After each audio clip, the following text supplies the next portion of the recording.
MP में 30 लाख से अधिक दिव्यांगजन हर महीने महज 600 रुपए की मामूली पेंशन पर गुजारा करने को मजबूर हैं, जबकि सरकार ने विधानसभा चुनाव के दौरान उन्हें 1500 रुपए पेंशन देने का वादा किया था।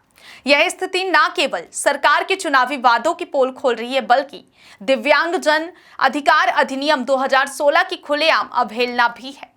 दिव्यांगजन अधिकार अधिनियम 2016 की धारा 24 एक स्पष्ट रूप से कहती है कि राज्य की किसी भी योजना की सर्वाधिक राशि से 25% अधिक राशि दिव्यांगों को मिलनी चाहिए।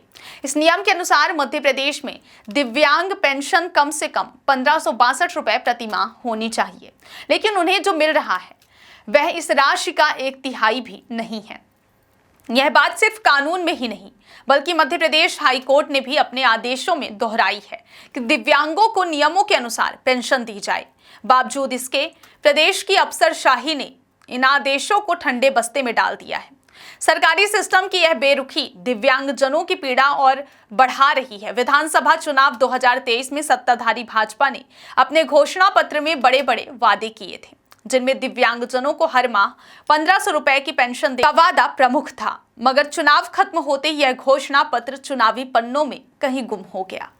आज भी प्रदेश के 30 लाख से ज्यादा दिव्यांगजन खुद को ठगा हुआ महसूस कर रहे हैं, क्योंकि उन्हें अभी भी मात्र 600 रुपए की पेंशन मिल रही है।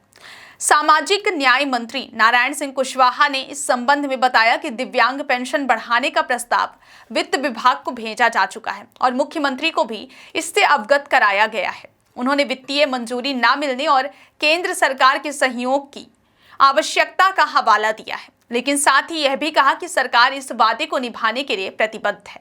इसी बीच राज्य सरकार लाडली बहना योजना की राशि को दिवाली तक 1500 रुपए प्रति माह करने की योजना बना रही है। इस पर विपक्ष ने तीखा हमला बोला है। कांग्रेस विधायक आरिफ मसूद ने आरोप लगाया कि सरकार वोट बैंक साधने के लिए कुछ योजनाओं को प्राथमिकता दे रही है, जबकि दिव्यांगजनों की उपेक्षा की जा रही है। उन्होंने कहा कि सरकार महिलाओं को खुश करने के लिए उनकी योजना की राशि तो बढ़ा रही है, लेकिन दिव्यांगजनों की समस्याओं को अनदेखा कर रही है। वहीं अन्य राज्यों की तुलना में मध्य प्रदेश में दिव्यांग पेंशन की स्थिति दयनीय है। दिल्ली में 3000 रुपए, हरियाणा में 3250, पंजाब में 1500 रुपए, झारखंड में 1000, बिहार में 1100 हाल ही में बढ़ाई गई है। मध्य प्रदेश में सिर्फ 600 रुपए है।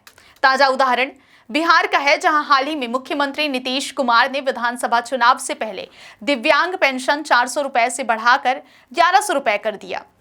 हरियाणा जैसे राज्यों में तो 3500 रुपए तक पेंशन दी जा रही है। मध्य प्रदेश के 30 लाख से ज्यादा दिव्यांगजन अब इस इंतजार में हैं कि उनकी पेंशन कब बढ़ेगी। ऐसा लगता है कि उन्हें भी बिहार की तरह अगले चुनावी मौसम का इंतजार करना पड़ेगा, जब शायद सरकार एक बार फिर चुनावी लाभ के लिए उनकी पेंशन बढ़ाने का फैसला करे। यह स्थिति प्रदेश के दिव्यांगजनों के प्रति सरकार की संवेदनशीलता पर गंभीर सवाल खड़े करती है।